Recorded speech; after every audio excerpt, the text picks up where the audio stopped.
Hello, poor people. How are you today?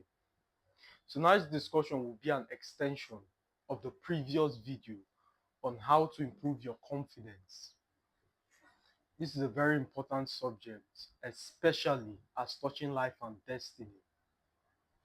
You see, everything you do requires confidence.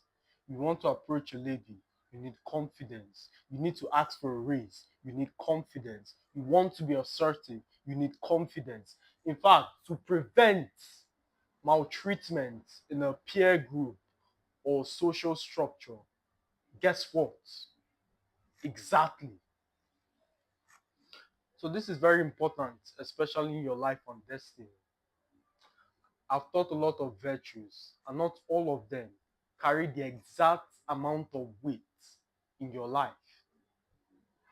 Look at it this way: the decision to put on a white shirt is largely inconsequential as opposed to the decision to migrate or the choice of a partner. Those are things that aren't easily reversible. In fact, it will cause scars, years, time would be lost in correcting that defect. So the amount of thought, the amount of effort you put into things is proportional to their importance. The amount of time it will take me to decide on what color of shirt I would put is vastly proportional to the amount of time it takes to decide my future business, to decide switch of career. In that vein, confidence from that explanation is crucial as touching your destiny. It's something that happens every single day. It controls your life, it controls your actions. I hope you know actions produces results. Results determines the ultimate quality of your life. So if you've been taking action timidly, there are opportunities you would have lost.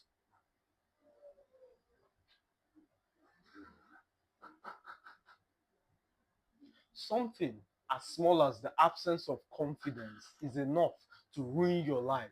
Take, for example, the guy who's amenable, is pliant, is a yes man, doesn't ask for a raise, works as hard as possible, takes other people's work, bullied by employee or co-workers out of bonus. Let's imagine that kind of guy. It's most likely is going to be miserable, frustrated. I'm putting all the efforts, I'm doing all the hard work, yet the credit goes to someone else. That's a miserable kind of person. Now, the low pay seeps into other areas of his life. The fact that he can't send his children to quality schools, he can't choose a better partner because of the limitations of finances, he can't do things, he can't go on a vacation. There are so many areas that one decision controls. Please understand,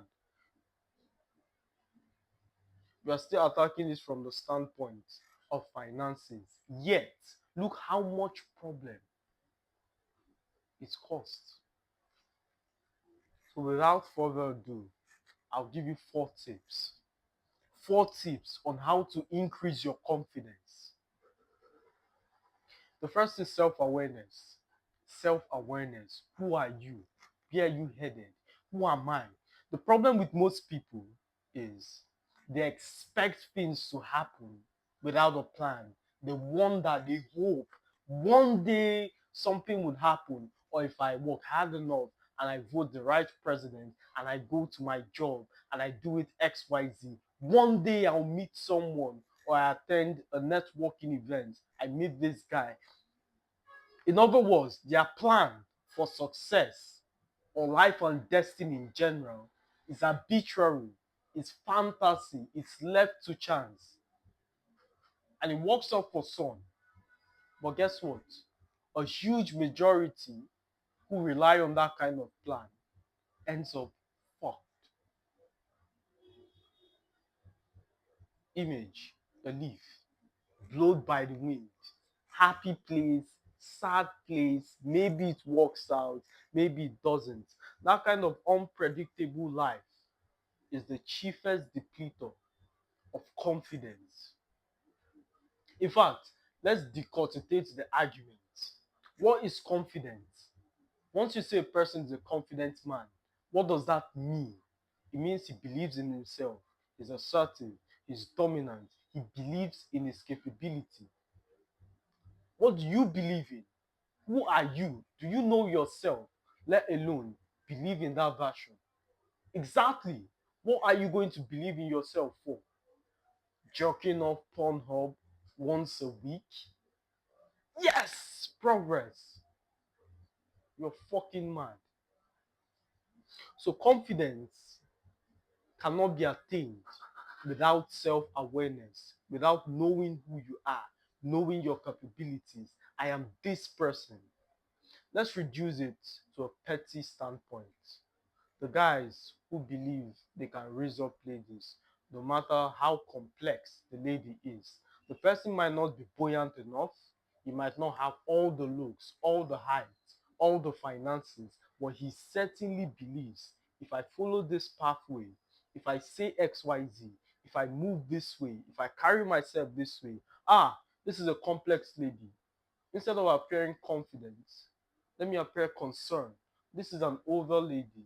It's most likely she's looking for care. Instead of being nonchalant as you would an 18-year-old or some 20-year-old model, why don't I be caring? Why don't I listen? Why don't I try to contribute value? That's the strategy to get this person.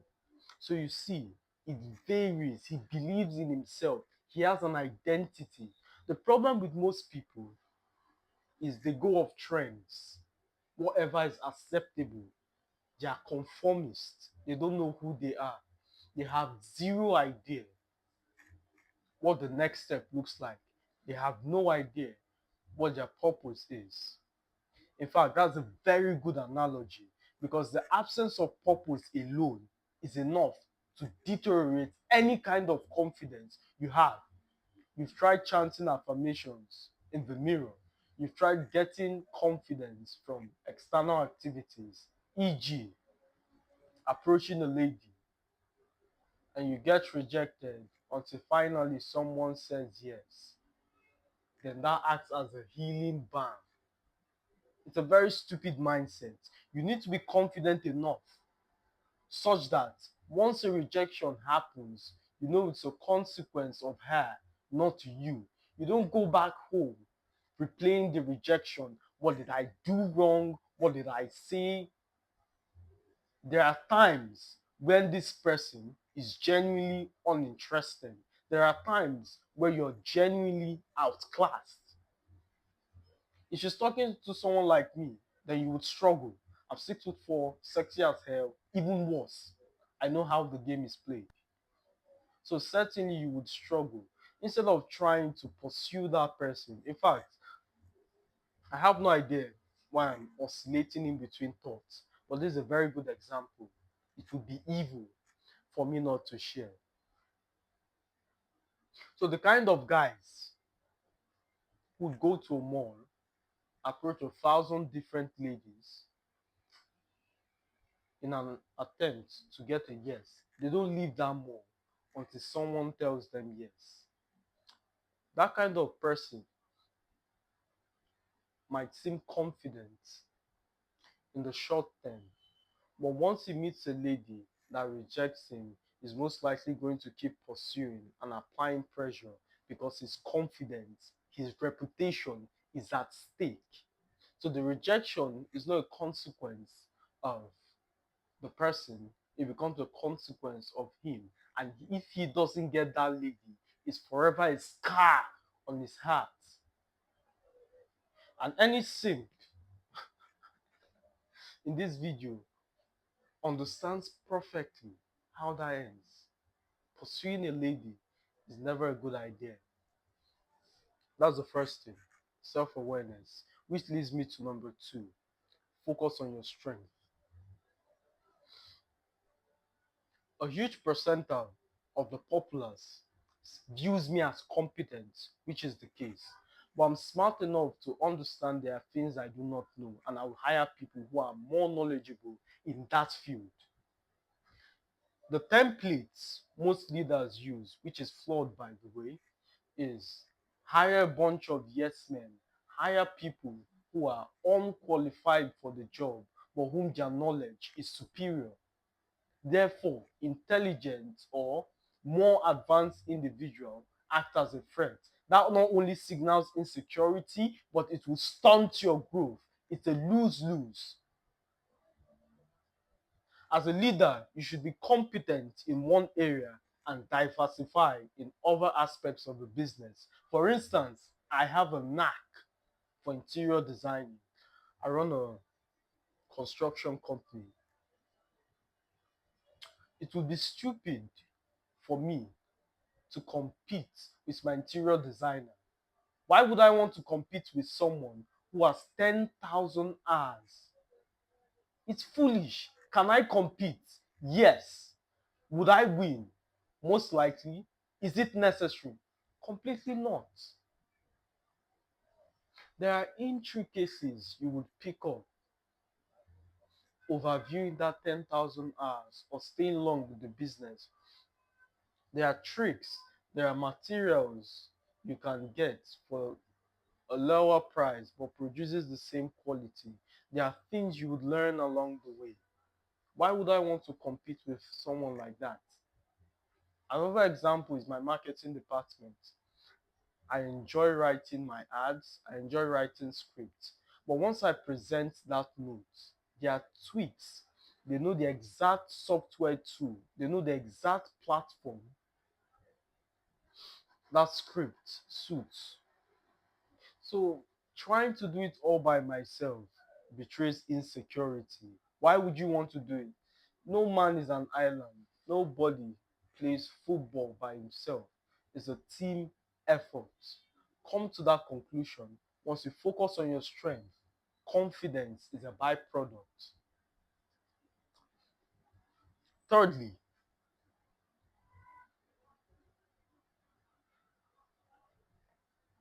curate your environment.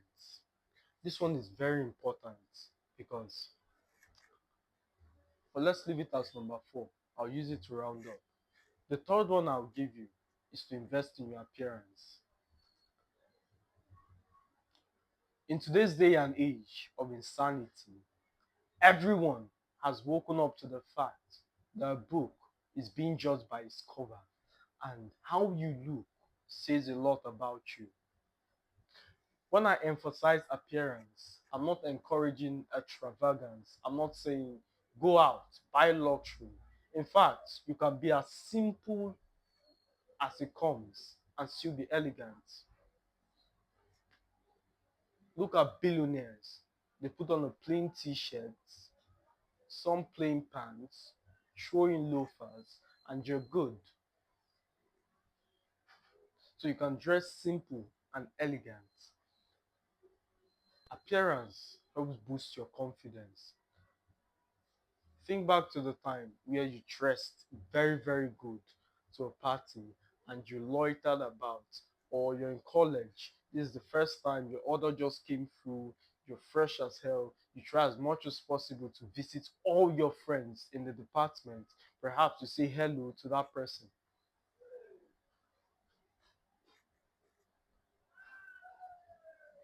So, appearance helps boost your confidence.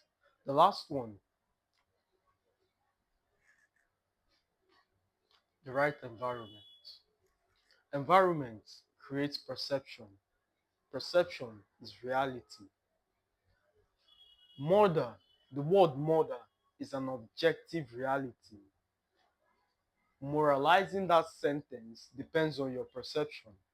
For instance, kidnappers or terrorists who maim and unalive people, they think is good. They think is somehow God's will. And it's very unfortunate because the few players involved in all of this situation has managed to convince people engaging in hedonistic activities, maiming people, cutting life short is somehow God's will. But it's written in the Quran that the saving of one life is equivalent to the saving of all mankind. Yet they are in the opposite direction. Anyways,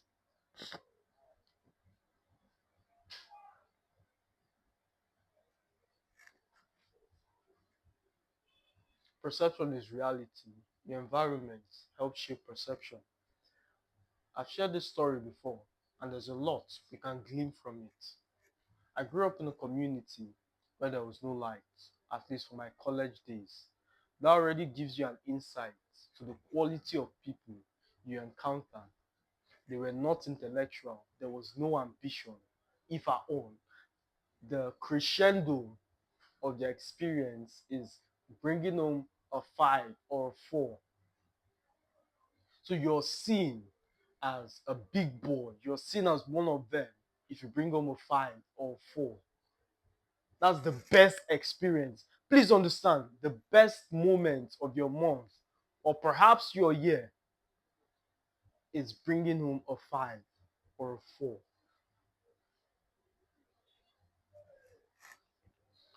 But I noticed something very interesting.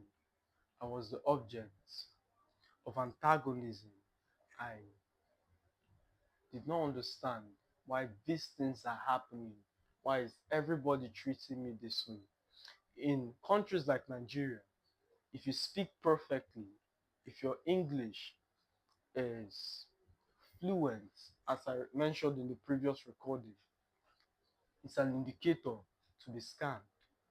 If you speak English without the appendition of dialect or pidgin, it's an indicator you're nerdy, you're brainy. In fact, it gives people room for manipulation because the only kind of people who speak like that are politicians' children or some kind of rich guy who's devoid of experience, which you can extract resources from easily. Very unfortunate. So your environment, they try their best, their very, very best to convince me to end the opposite direction, to chill with them, to try and do what they do. But because of I am who I say I am, I did not flinch. I did not give in. I did not succumb to their threats. The problem with most people is they declare that they are something, and as soon as the universe gives them a platform to prove that point, they shrink. So in that experience, it was enough to dampen my light. It was enough to succumb to the negativity. In order to make it stop, you have to be one of them. I didn't want to. I didn't want to be stupid. I didn't want to pretend as though I enjoy whistling when a lady passes. I didn't want to be associated with those kind of experience. So it is stupid to me the amount of idiocracy most people have descended into. For the sake of time, we'll end it here.